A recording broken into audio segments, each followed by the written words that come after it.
Quand on parle de dépigmentation, beaucoup de gens vont vous parler du fait que la colonisation nous a traumatisés. Je suis d'accord. Pendant la colonisation, l'esclavage, on nous a appris que le noir n'est pas beau. Que la couleur noire fait référence aux ténèbres. Que quand tu es noir, tu es sale. Tu n'es pas assez présentable. Ça, je suis d'accord. Mais aujourd'hui, la génération de mon âge, les personnes de mon âge n'ont pas d'excuses. Parce que nous, on n'a pas vécu la colonisation. Nous, on n'a pas vécu l'esclavage. On ne sait pas ce que c'est, on nous a raconté. Donc, comment pouvez-vous aujourd'hui accuser des traumatismes que vous n'avez pas vécu? Comment pouvez-vous vous asseoir sur les traumatismes de vos parents pour dire que, ah, c'est pour ça qu'on fait? Parce qu'avant, on nous a aussi fait. Avant, on nous a maltraités. Avant, on nous a diminués. Avant, on nous a... Mais les gars, à un moment donné, il s'agirait d'être responsable de nos actes. Je condamne avec la plus haute fermeté toute personne qui me dira que je le fais parce que je suis traumatisée, parce que je suis machin du passé, parce que ceci, le passé a fait que... Une histoire qu'on t'a racontée te traumatise. Et bizarrement, ces personnes-là ont souvent la facilité à être traumatisées par les histoires de colonisation dans lesquelles on disait que les Noirs sont inférieurs, mais ont du mal à prendre en compte les histoires dans lesquelles on leur explique qu'avant, les femmes s'asseyaient ensemble en famille, entre grand-mère, la mère et la fille, pour confectionner leur lait de toilette. Elles apprenaient ensemble à faire du beurre de karité, du beurre de cacao, pour pouvoir embellir leur peau, la rendre plus brillante, plus belle. Comment est-ce que les mères s'asseyaient pour pouvoir rendre leurs cheveux plus longs avec des produits naturels? L'histoire là, ça ne les traumatise pas, ça ne leur parle pas. Ce qui leur parle, c'est ce que le blanc a pensé d'eux. Ce qui leur parle, c'est la hiérarchisation que les autres ont fait de nous. Ce qui leur parle, c'est de se dire qu'on a été traumatisés, on a été maltraités. Donc aujourd'hui, il faut qu'on puisse ressembler aux autres là pour être considérés. Mais laissez-moi vous dire une chose. Tu auras beau essayer de te brûler la peau et paraître la plus blanche que tu veux. Tu auras beau essayer de devenir Michael Jackson si tu veux. Mais pour eux, tu ne seras toujours qu'un noir. Donc j'aimerais vous demander, jusqu'à quand on va continuer à accuser les autres de nos traumatismes? Jusqu'à quand on va commencer à pleurnicher et se dire que, comme on nous a mis en bas là, il faut seulement qu'on devienne plus clair que eux pour pouvoir appartenir aussi à leur milieu. Jusqu'à quand on va continuer à se brûler la peau, avoir des cancers, pour pouvoir ressembler aux gens qui vont nous mépriser encore plus parce qu'au final, on ne leur montre que on a besoin d'être comme eux pour exister. Jusqu'à quand? Et après, ils se demandent pourquoi on ne me respecte pas, pourquoi on me chosifie, pourquoi on me maltraite, qu'est-ce que j'ai fait au bon Dieu? On oublie que lorsqu'on pose des actes, le monde entier nous regarde. Lorsqu'on est prêt à aller se brûler la peau, avoir des cancers pour ressembler au maître, comment voulez-vous que le maître vous respecte? C'est inconcevable, c'est inhumain, c'est incompréhensible, c'est même illogique. Tous les jours, on parle d'autodétermination, on parle de l'Afrique qui gagne, on parle de l'Afrique qui prospère. Mais comment voulez-vous prospérer lorsque vous-même ne vous acceptez pas? À quand donc, les gars, la fin de cette ère? À quand la fin de ce traumatisme? À quand la fin de cette victimisation? Si tu es fier d'être africain, lève-toi et danse alors aux quatre coins du monde, où que tu sois, danse avec moi. À tous mes aristocrates, bonjour, j'espère que vous allez bien, moi ça va super. Si tu es nouveau sur la chaîne, mon gars, ici on parle à une jeune africaine dynamique qui est fière de ses valeurs, qui n'a pas peur de ce qu'elle pense sur les sujets qui la concernent. Et si toi et moi on discute, je suis la reine de la aristocratie, tu es un aristocrate, on discute, on échange sur des sujets politiques, d'actualité, de mode et compagnie et compagnie. Donc si tu es intéressé par un autre sujet, par une autre thématique, je t'invite à t'abonner à ma chaîne, tu mets un petit pouce en bas et tu actives la cloche de notification là, le petit truc qui fait ding ding là. Un auteur français disait que l'Afrique noire est mal partie. Cette phrase avait souvent un goût un peu amer dans ma bouche, mais aujourd'hui je me rends compte que nous sommes vraiment très très mal partis. Parce qu'aujourd'hui en 2022, il y a encore des gens qui dépensent des milliers de francs CFA, des sommes extravagantes pour aller se faire brûler la peau, pour ressembler au maître, pour ressembler à celui qui leur a fait croire qu'ils étaient inférieurs à lui, mais ils veulent quand même investir dans le fait de pouvoir ressembler aux gens qui vous dénigrent, aux gens qui vous insultent, aux gens qui vous rabaissent, aux gens qui vous mettent plus bas que terre. On essaye constamment de se travestir, de devenir quelqu'un d'autre, parce qu'on a honte d'être nous-mêmes. Aujourd'hui, je ne veux pas entendre les choses du genre, on nous a colonisés, on nous a esclavagisés. C'est pour cette raison qu'aujourd'hui, on n'arrive pas à s'aimer, parce qu'on nous a maltraités, on nous a, arrêtons ça. Trop longtemps, on a accusé les autres de nos propres traumatismes. Trop longtemps, on a accusé les autres de nos propres complexes. C'est vrai, on n'a pas eu une histoire facile. C'est vrai, on nous a fait. Mais les gars, c'est fini là. On est en 2022. Moi, je suis fatiguée des gens qui veulent se victimiser. Fatiguée des gens qui veulent pleurer sur leur sort. Parce que malheureusement, on ne construit pas en pleurant. Beaucoup d'autres continents ont eu les histoires similaires aux nôtres. Mais aujourd'hui, ils s'assument. L'Afrique noire est tellement mal partie qu'aujourd'hui, on a des députés de la nation qui se lèvent et qui nous disent « Je vous vends des crèmes pour se décaper la peau ». C'est incroyable. C'est-à-dire que je ne sais pas dans quel rêve on vit. Je ne sais pas ce qui se passe. Qu'est-ce qui n'a pas marché?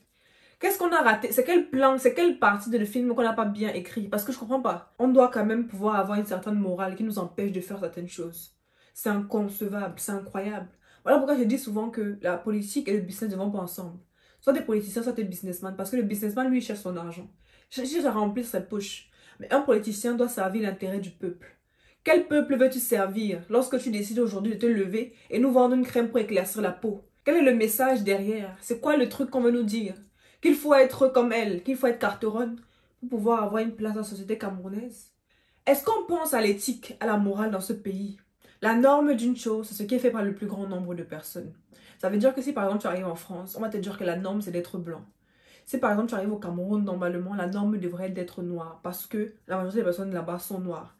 Mais aujourd'hui la norme c'est de se décaper. La norme c'est de se brûler la peau. La norme c'est d'avoir le teint taxi jaune. Je pense humblement que la vie est simple. Et il y a deux choix à faire. Soit tu sers le peuple, soit tu cherches l'argent. Comment servir des intérêts d'un peuple que tu es en train de détruire par tes produits? Quand on sait quels sont les risques de la dépigmentation, un élu qui est censé avoir des valeurs morales, qui est censé traduire aux enfants la fierté d'être Camerounais. Être Camerounais, c'est quoi? C'est pas se décaper la peau.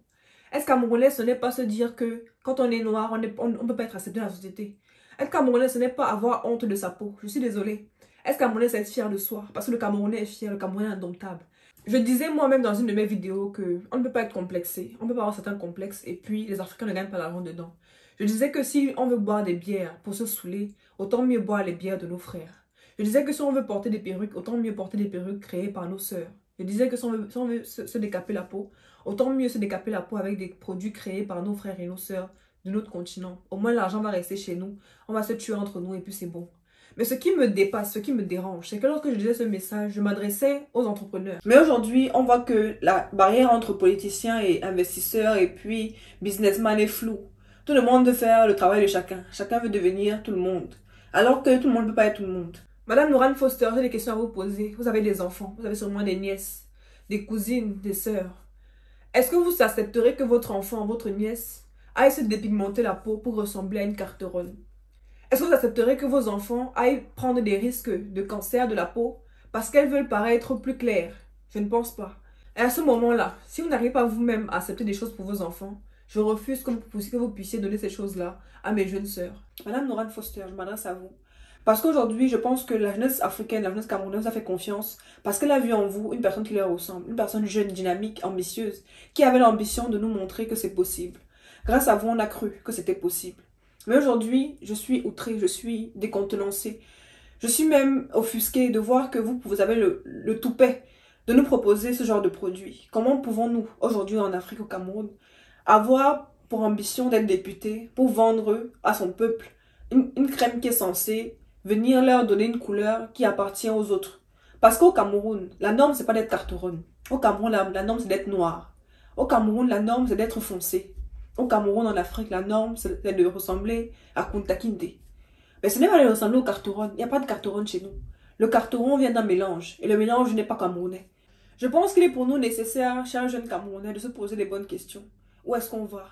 Qu'est-ce qu'on a mal fait? Qu'est-ce qui n'a pas marché? Aujourd'hui, je ne m'adresse pas aux personnes complexées qui ne se rendent pas compte de leurs maux. Parce qu'en réalité, pour pouvoir se soigner, il faut d'abord reconnaître qu'on est malade. Je parle d'une jeune africaine dynamique, qui est fière de ses valeurs, qui est décomplexée, qui sait ce qu'elle vaut et qui sait qu'elle n'a pas besoin de devenir plus claire que Blanche-Neige pour pouvoir exister dans un pays qui lui appartient. Je parle aux jeunes Camerounais qui ont connu le langage d'avant, mais qui veulent écrire le langage d'après. Aux jeunes Camerounais qui connaissent l'histoire de la décolonisation, de l'esclavage, mais qui veulent écrire l'histoire de la liberté. Aux Camerounais qui savent qu'on n'a pas besoin d'être carteronne, blanche ou métisse pour pouvoir être belle et acceptée dans son propre pays. On n'a pas besoin de se travestir, de devenir plus blanche que neige pour pouvoir appartenir à un pays qui est le nôtre et dans lequel la norme devrait être d'être noire et pas de devenir carteronne. Chers jeunes Camerounais, qu'est-ce qu'on a mal fait? Qu'est-ce qui s'est passé? Qu'est-ce qui n'a pas marché? Pourquoi on en arrive aujourd'hui à être aussi décomplexés, de nous vendre des produits pour détruire notre peau? Qu'est-ce qui s'est passé pour qu'aujourd'hui, nous-mêmes, on porte à la tête de nos nations des personnes qui n'ont pas d'autre intérêt que leur propre poche, qui n'ont pas d'autre intérêt que de se remplir les poches sans penser à la moralité, à l'éthique? Madame Nourane Foster, par la vente de ce produit, que voulez-vous nous faire comprendre? Voulez-vous nous dire que pour être accepté dans la société, il faut être plus clair? Voulez-vous nous dire que vous êtes député parce que vous êtes clair? Voulez-vous nous dire que pour avoir un certain poste au Cameroun, il faut être clair? Que voulez-vous faire comprendre à la jeunesse camerounaise qui vous regarde et qui vous suit, qui a eu espoir en vous et qui allait voter pour que vous deveniez leur porte-parole? Vous voulez leur dire quoi? Qu'il faut se décaper la peau pour pouvoir paraître plus belle? Qu'il faut se décaper la peau pour pouvoir aspirer à certains sommets. Je trouve que ce message est sans éthique, il est sans valeur. Pour un continent qui se veut en construction, un continent qui se veut libre, un continent qui se veut prospère, quand on parle de liberté africaine, de liberté, on parle aussi de la liberté d'esprit. On parle d'abord de liberté, de mental. Et dans le mental, il faut qu'on puisse démystifier le fait que il faut être clair pour être accepté. Il faut qu'on puisse démystifier le fait qu'il faut être clair pour être bien vu. Et vous, député de la nation, élu par le peuple, vous venez vendre au peuple une crème pour leur dire, voilà ce à quoi vous devez ressembler. Vous devez être carteronne si vous voulez réussir. C'est ça le message derrière.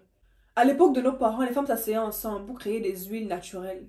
Elles s'asseyaient ensemble entre mère, fille, grand-mère, pour pouvoir créer des beurres de karité, des beurres de cacao, pour enrichir leur peau, pour magnifier leur teint.